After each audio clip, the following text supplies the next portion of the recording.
Okay, guys, welcome to Nearpod.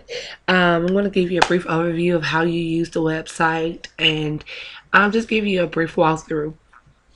First off, what is Nearpod? Nearpod is an interactive presentation assessment tool that can be used to the amazing effect in the classroom.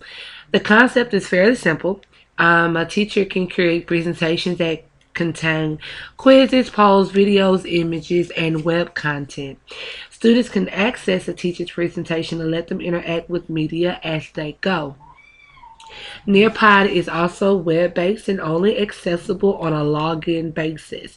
This means that you can access your Nearpod account through any device that connects to the internet. Okay, so what I'm going to do is to give you a brief overview. I'm going to go ahead and go to the teacher login right here with Nearpod, and I'm going to use my credentials to sign in.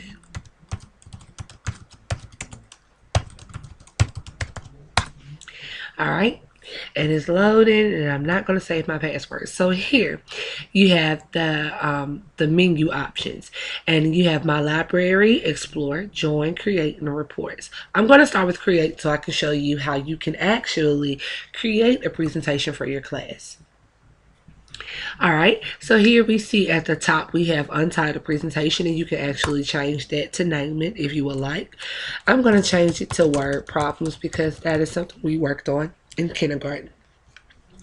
And here you see that you have add slide, you can delete a slide, you have preview, and you have more. If you click the more button, it goes to a drop down menu where you can share something or you can actually duplicate it.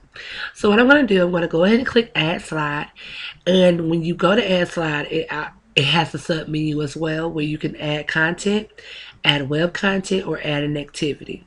I'm going to go ahead and add some content, and here you have other options where you can add a slide, a video, a slideshow.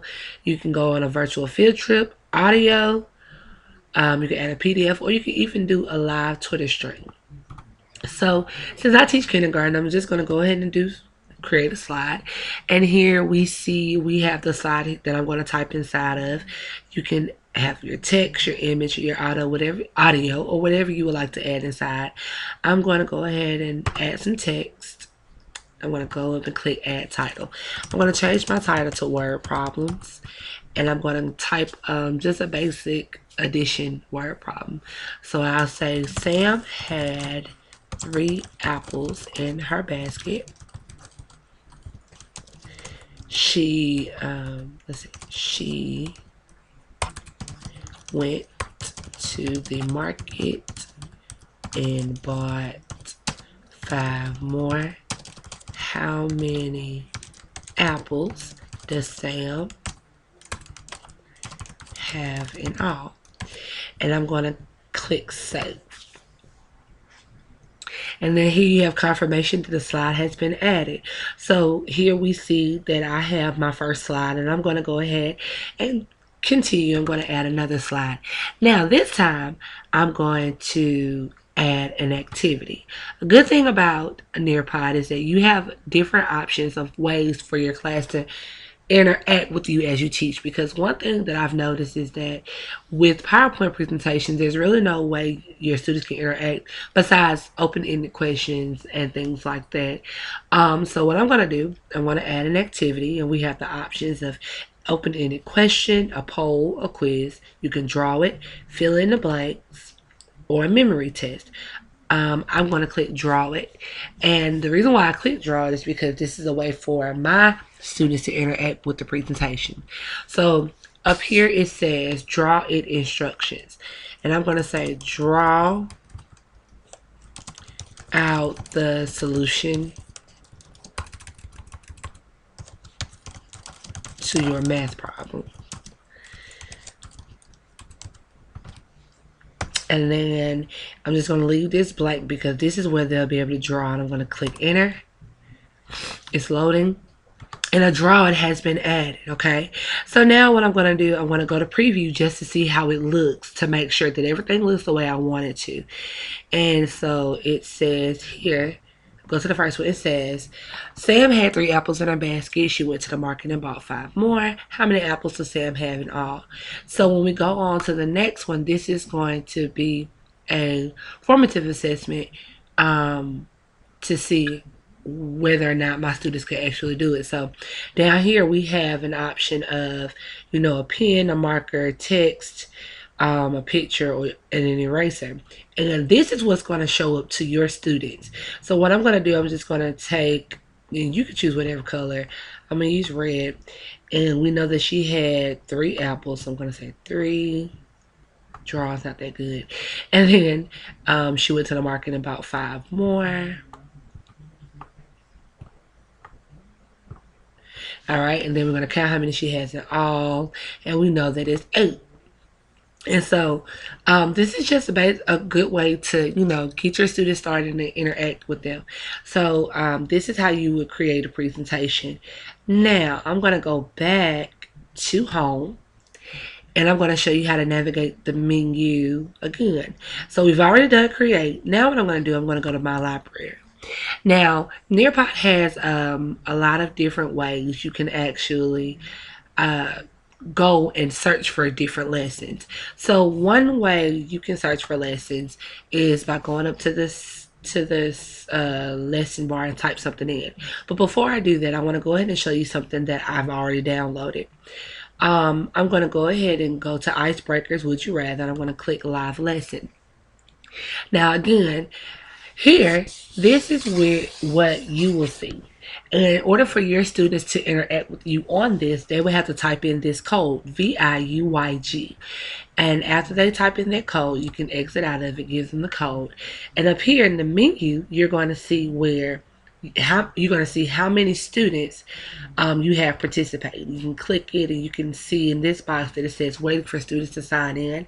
I don't have any students signed in at the moment because this is a tutorial. And once students sign in, it'll show up who signed in, and they can continue.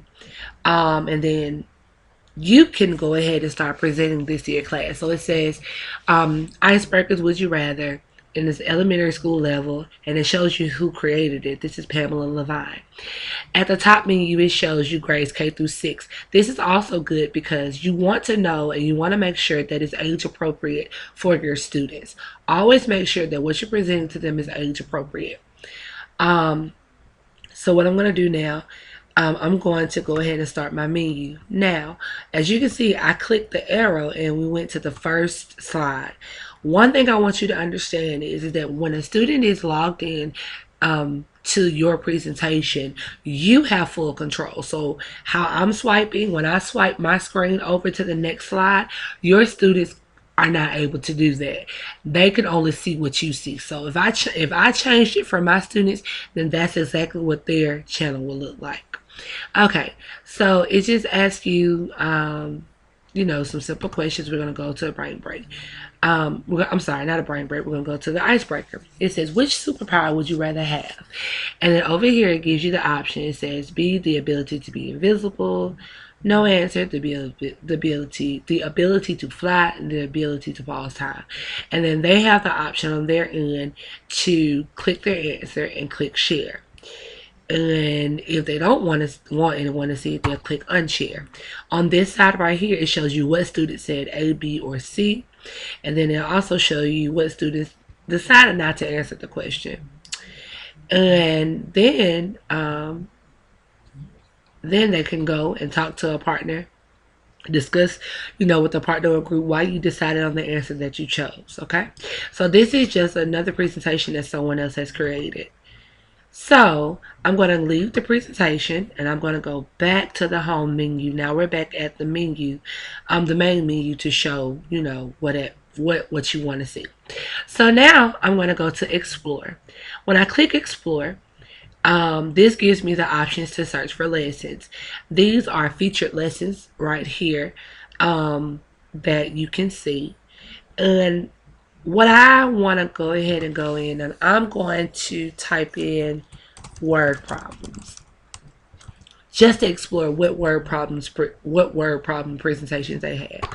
So I'm going to click search, and then here it brings us to the menu. Now remember I said that it has to be grade level appropriate, so I would not click something that says grade 3. I will look for something K K, K1, something like that. Now, as you can see, some of them are priced $2.99, and some of them are also free. But it's completely up to you what you would like to purchase. So these are all the different things that they offer with word problems. If you wanted to work on nouns, you can go in and type nouns and wait, and then you have something up here for nouns. And like I said, up in the right hand corner, it shows you what grade. And then, as you can see, here's a free presentation. And then if I wanted to click that, let's say I wanted that, I could click it and I could say, okay, it's free. This looks cool. I can navigate it to see what does it have, everything that I like, and then I can go and add it to my library. And then, so now I can go and present it to my class, go back to my library, and here it is. I'm going to go back to the home menu, and then I'm going to show you the option of join. So, as you can see here, it says join interlesson pen. Now, let's say, for instance, you were in a professional development session and someone wanted to use this. They would give you the pen, and then you would type in the pen here, and then you'll click, go to the next menu. But I'm not going to do that because I don't have a pen. This is just a tutorial.